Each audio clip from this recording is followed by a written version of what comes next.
C'est une question bien pertinente que de se demander, être ou devenir spirituel, est-ce notre but de vie? Nous pouvons d'emblée donner une réponse très claire. Si la spiritualité était un but de vie, nous ne serions pas incarnés. Nous aurions dû rester en état de flottement et de neutralité absolue, sans concrétisation de quelconque désir. Dans l'imagination prépondérante, être spirituel, c'est être parfait. C'est avoir des principes et des valeurs forts que rien ne peut ébranler. C'est une pensée qui se respecte, mais malheureusement, ça reste de l'imagination. Ce n'est pas la réalité. Dans notre imaginaire à tous, réside pourtant la réponse à toutes nos interrogations. Notre imaginaire commun n'est pas l'imagination.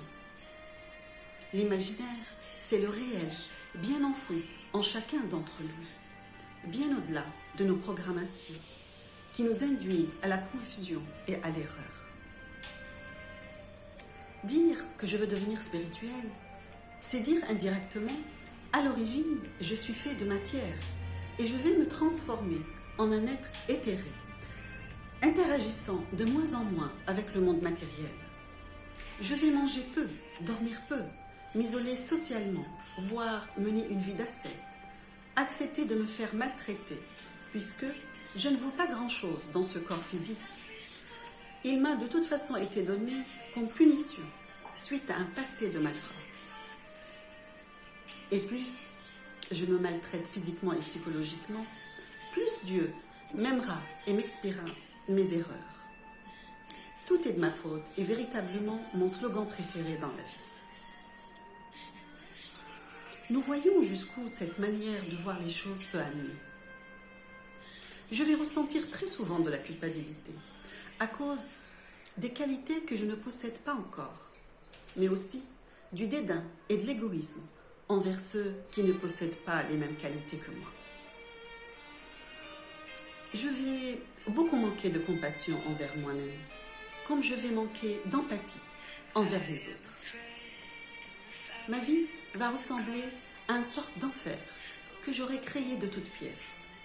Sauf que cet enfer me ment et me voue à l'enfermement dans des croyances desséchées, manquant de souplesse, me faisant miroiter un aspect ou un devenir parfait de moi-même. Tendre vers la perfection est pathologique. Par contre, tendre vers un idéal, ça c'est humain.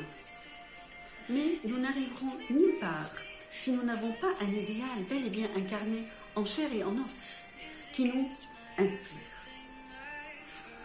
Même l'intelligence universelle a choisi des êtres humains pour nous envoyer ces messages en ce qui concerne les religions. Il m'arrive parfois d'entendre dire « Moi, je défends Dieu, je défends sa religion ». C'est bien étonnant quand on sait que c'est l'univers qui nous protège et non pas l'inverse. Dieu n'a pas besoin qu'on le protège, ni que l'on prie pour lui, ni que l'on arrête de s'alimenter pour lui, ni ça n'est que inverser la dynamique par la toute-puissance de certains qui confondent perfection et excellence. La spiritualité fait partie du cheminement spirituel, mais n'en est pas l'étape ultime. Mais y a-t-il véritablement d'étape ultime? La spiritualité est là pour donner un sens à notre vie. À l'origine, nous sommes des êtres spirituels, venus sur Terre pour faire une expérience humaine, et non pas l'inverse. Enfant, notre esprit pur est pollué par diverses programmations.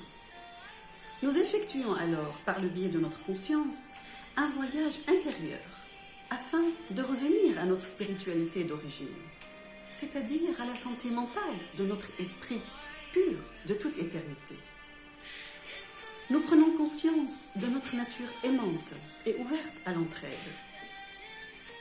Nous revenons alors dans le monde matériel et sociétal pour mettre à profit toutes les compétences acquises lors de nos expériences spirituelles. et ce va-et-vient entre matériel et spirituel ne s'arrêtera jamais, parce que toute compétence peut être sans cesse améliorée. Donc il n'y a pas de destination ultime. Nous ne sommes pas Dieu et nous le redeviendrons jamais. Par conséquent, notre but de vie n'est ni spirituel ni matériel. Le cheminement se fait par l'entrelacement des deux et jamais l'un sans l'autre.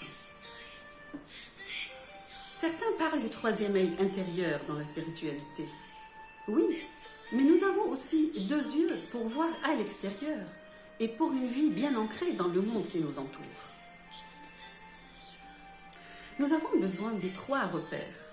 Ils doivent travailler de pair pour une vie harmonieuse, ni spirituelle, ni matérielle, mais ayant les deux comme piliers.